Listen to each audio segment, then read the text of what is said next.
ഇപ്പം എൻ്റെ ഡിഗ്രിയുടെ ഒറിജിനൽ സർട്ടിഫിക്കറ്റാണ് ഞാൻ ഇന്ന് കാണിച്ചു തരാൻ പോകുന്നത്. ഫ്രം കാലിക്കറ്റ് യൂണിവേഴ്സിറ്റിയിൽ നിന്നുള്ള ഡിഗ്രി ഒറിജിനൽ സർട്ടിഫിക്കറ്റ് കേട്ടോ. അപ്പോൾ ഇങ്ങനെയാണ് നമുക്ക് ഒറിജിനൽ സർട്ടിഫിക്കറ്റ് വരുന്നത് കണ്ടോ. അപ്പോൾ ഇത് പോസ്റ്റൽ വഴിയാണ് കേട്ടോ നമുക്ക് വരുന്നത്. നമ്മൾ ഓൺലൈനായിട്ട് അപ്ലൈ ചെയ്യണം. അപ്പോൾ അത് സൈറ്റിൽ നിന്ന് നമുക്ക് ഫോണിലൂടെയോ അല്ലെങ്കിൽ ആപ്പിലൂടെയോ അല്ലെങ്കിൽ ഇൻ്റർനെറ്റ് കഫേ അക്ഷയയിലൊക്കെ പോയിട്ട് നമുക്ക് അപ്ലൈ ചെയ്യുന്നതാണ്. ചെറിയൊരു ഫീസും കൂടി വരുന്നുണ്ട്. അപ്പോൾ എൻ്റേത് ഞാൻ ഫോണിൽ നിന്നാണ് അപ്ലൈ ചെയ്തതെന്നാണ് എൻ്റെ ഒരു ഓർമ്മ. അപ്പോൾ എങ്ങനെയാണ് സ്റ്റെപ്പ് എന്നൊക്കെ ഞാൻ മറന്നു പോയിട്ടുണ്ട്. ഞാൻ സാധാരണ ഇത് അപ്ലൈ ചെയ്തിട്ട് ഒരു 6 മാസത്തിൻ്റെ ഉള്ളിലാണ് നമുക്ക് കിട്ടുക.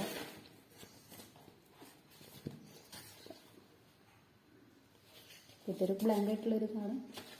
ഇതിൻ്റെ ഉള്ളിൽ വരുന്നത് ഇങ്ങനെയാണ് കേട്ടോ. അപ്പോൾ ഇത് ഒരു 6 മാസം എടുക്കും നമുക്ക് നോർമലി കിട്ടാൻ. അപ്പോൾ 6 മാസത്തിന് മുന്നേ കിട്ടണം എന്നുള്ളൊരു അതിൻ്റേതായിട്ടുള്ള ആ ഒരു പേയ്മെൻറ്റ് ചെയ്താൽ കിട്ടുന്നതാണ്.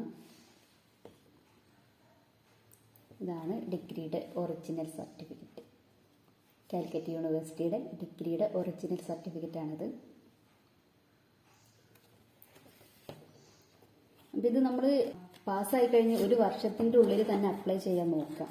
അപ്പോൾ ഈ ഒരു വർഷം കൂടുന്നതിനനുസരിച്ച് അതിന് ഫീസിലൊക്കെ മാറ്റം വരുന്നതാണ്.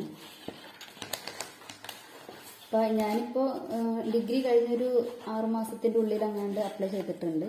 അപ്പോൾ അതുകൊണ്ട് നമുക്ക് ആ ഒരു ഫസ്റ്റ് ടൈമിൽ ആ ഫീ മാത്രമേ വരുന്നുള്ളൂ. പിന്നെ ഇയർ കൂടുന്നതിനനുസരിച്ച് ഇപ്പോൾ ഡിഗ്രി കഴിഞ്ഞിട്ട് 1 വർഷം 2 വർഷം അങ്ങനെ കഴിഞ്ഞിട്ടാണെങ്കിൽ ഇതിന് അപ്ലൈ ചെയ്യുന്നെങ്കിൽ അപ്പോൾ അതിൻ്റേതായിട്ട് ഫീ വരും. അത് നമുക്ക് ഫസ്റ്റ് അപ്ലൈ ചെയ്യുന്നതിനേക്കാളും കൂടുതലായിരിക്കും. അപ്പോൾ ഞാനിനിപ്പം PGയുടെ അപ്ലൈ ചെയ്യുമ്പോൾ ആ ഒരു പ്രോസസ്സ് എങ്ങനെയാണെന്നൊക്കെ വീഡിയോയിൽ ഷെയർ ചെയ്യാം കേട്ടോ. PGയുടെ അപ്ലൈ ചെയ്യുമ്പോൾ അപ്പം പിന്നെ ഉള്ളത് മാക്സിമം പെട്ടെന്ന് തന്നെ അപ്ലൈ ചെയ്യാൻ നോക്കുക. ഒരു 6 മാസത്തിൻ്റെ ഉള്ളിൽ തന്നെ അപ്ലൈ ചെയ്യാൻ നോക്കുക.